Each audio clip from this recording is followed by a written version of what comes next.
안녕하세요. 김쌤입니다. 이번 시간에는 2025년 1월에 시행된 생산 2급 1회 문제 한번 풀어보도록 하겠습니다. 자, 1번과 2번은 추가된 부분이죠. ERP 4차 산업혁명 부분으로 추가된 부분입니다. 자, 1번 문제는 심지어 여러분들이 한번 보신 적이 있을 텐데요. 경영혁신과 ERP 추가된 부분이라 해서 뒤에 예문으로 나온 문제입니다. 그래서 여기서 답은 2번이고요. 분류 모형 1번이고요. 분류 모형과 회귀 모형은 둘 다 지도학습입니다. 지도학습. 비지도학습이 아니라 지도학습에 해당이 된다.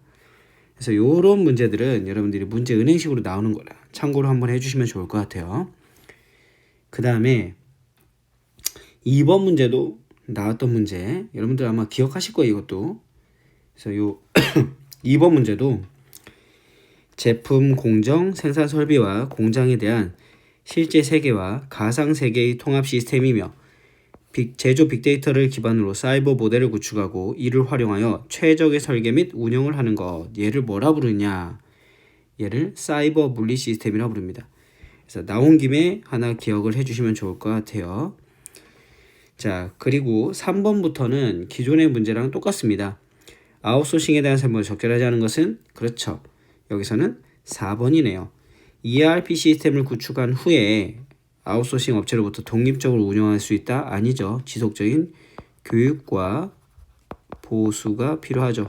보완이 필요합니다. 답은 4번. 자, 4번 문제입니다.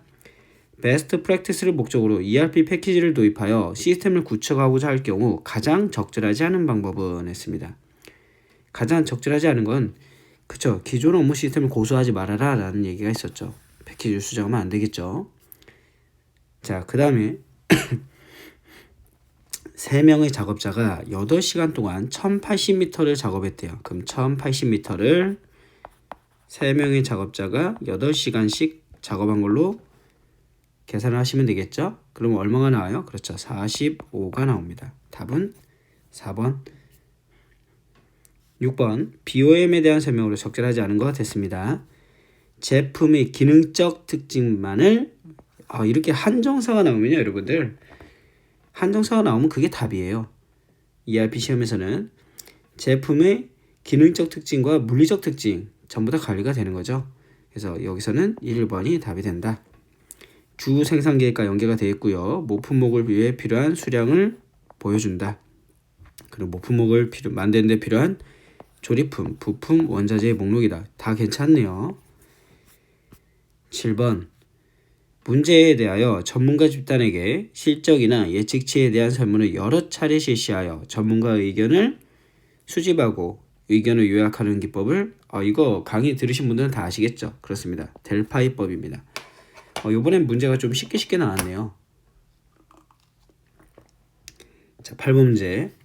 주로 항공기, 선박, 금형 등의 고가품이면서 고객의 요구사항이 설계에 반영된, 즉 주문이 들어오면 뭐부터 하겠다?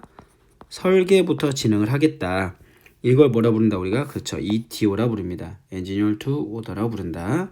주문 생산 방식이죠. 답은 4번. 9번 문제입니다. 생산 및 재고 관리 시스템을 위한 총괄 계획 수립에 있어서 수요의 변동에 능동적으로 대처하기 위한 전략 방안. 생산율의 조정이 있고요. 재고 수준의 조정이 있습니다.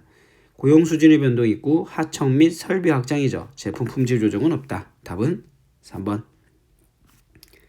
10번 생산 계획에 따라서 실제로 작업을 수행하기 위하여 작업을 언제 시작할 건지 언제까지 완료할 것인지 계획을 수립하는 것. 이걸 우리가 뭐라 부른다? 그렇죠. 일정 계획입니다. 이 문제가 그래도 제일 어려운 문제라고 보시면 돼요. 왜냐하면 정의가 어렵거든요. 그래서 여러분들이 문제를 공부하시면서 정의 부분을 꼭 암기해 주시라. 특히 1급 보시는 분들은 꼭 하셔야 됩니다. 2급은 꾸준히 읽어주면서 개념을 정리하면 되는데 1급은 그대로 나온다는 거. 11번 공정관리 대내정 목표로 가장 적절한 것은 주문자 또는 수요자의 요건을 충족시켜야 된다. 얘는 대외죠. 자재 투입에 있어서 출하되기까지 시간을 증가시킨다. 이거는 뭐 틀린 얘기고 아예 대는 대외가 아니라 아예 개념이 잘못된 거고요. 작업자의 대기나 설비 유유에 의한 손실을 감소시킨다. 얘네요. 얘가 답이 되고요. 생산량 요구 조건을 준수하기 위해 과정을 합리화한다. 대외죠.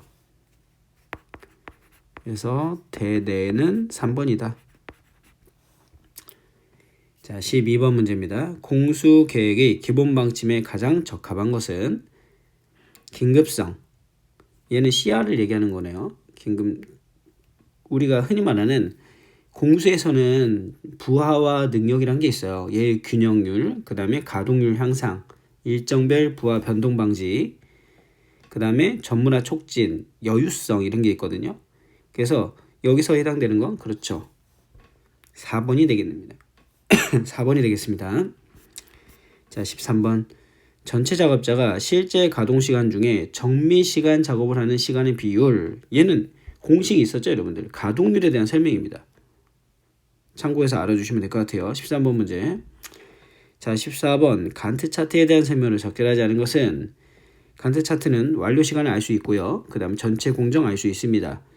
하지만 복잡하거나 대규모 공사는 할 수 없어요. 그래서 PRT, CPM을 쓴다고 돼 있었죠. 그리고 업무에 대한 상호 비교 가능합니다. 자, 15번. 자, OS 정리전돈 천수 청결 마음가짐인데 필요한 것을 즉시 사용할 수 있도록 지정된 장소에 얘는 정돈이죠. 정돈을 의미합니다. 그래서 답은 3번이 된다. 정리는 필요 없는 것을 버리는 거고요. 청소는 더러움을 없애기 위해 깨끗하게 유지하는 거. 그 다음에 청결은 위에 정리정돈 청소를 유지하는 상태를 청결 상태라고 하죠. 그 다음에 하나 마음가짐은 이를 위한 습관입니다. 자, 16번. 우리가 원래는 학습률이란 거는 y는 ax의 b승 이렇게 해서 들어가야 되거든요. 근데 이것까지 나가지 않았죠. 그래서 여기 우리가 학습률 공식까지는 보지 않겠고요. 그냥 여러분들이 보통은 80% 학습률을 가지고 있다. 그 다음에 짝수 기준 학습률 적용입니다. 학습률이 적용된다라는 겁니다. 얘는 홀수까지도 구할 수 있는데 우리 시험 문제에서는 ERP에서는 그렇게까지 안 나오기 때문에 하나 만들 때 100시간이 걸렸대요. 그럼 두 개 만들 때 어떻게 합니까? 이 100시간에다가 그쵸? 곱하기 0.8을 해야 되겠죠. 그리고 몇 개니까? 몇 개예요? 두 개죠. 그럼 얼마? 160시간이 되고요. 또 4개 만들 때는 여기 100시간에다가 곱하기 0.8에 곱하기 또 0.8 한 번 더 하는 겁니다. 그리고 곱하기 4 해야 되겠죠. 그럼 얼마나 여기는? 그렇죠. 256개가 나옵니다. 즉 짝수계로 올라갈 때마다 80%의 학습률이 적용된다 이 얘기입니다. 그래서 여기서는 256이 되겠다. 16번 문제는 웬만하면 좀 안 나왔으면 하는 문제인데 출제가 됐기 때문에 참고로 알아두시면 좋겠습니다. 계산하는 거 참고해서 알아두세요. 자, 17번. 보기에서 설명하는 재고관리 용어는 자재나 제품의 구입에 따른 재고제 비용과 재고 유지 비용을 고려하여 주문 비용과 단위 재고 유지 비용의 합계가 최소가 되도록 하는 자재 또는 제품의 최적 주문량을 의미한다. 기업은 얼마나 자주 주문해야 되는지 그리고 얼마만큼 양을 주문해야 하는지 결정할 수 있음. 얘는 여러분들 뭐라 불러요? 우리가 경제적 주문량이라 부르는 거죠. 그래서 3번이 된다.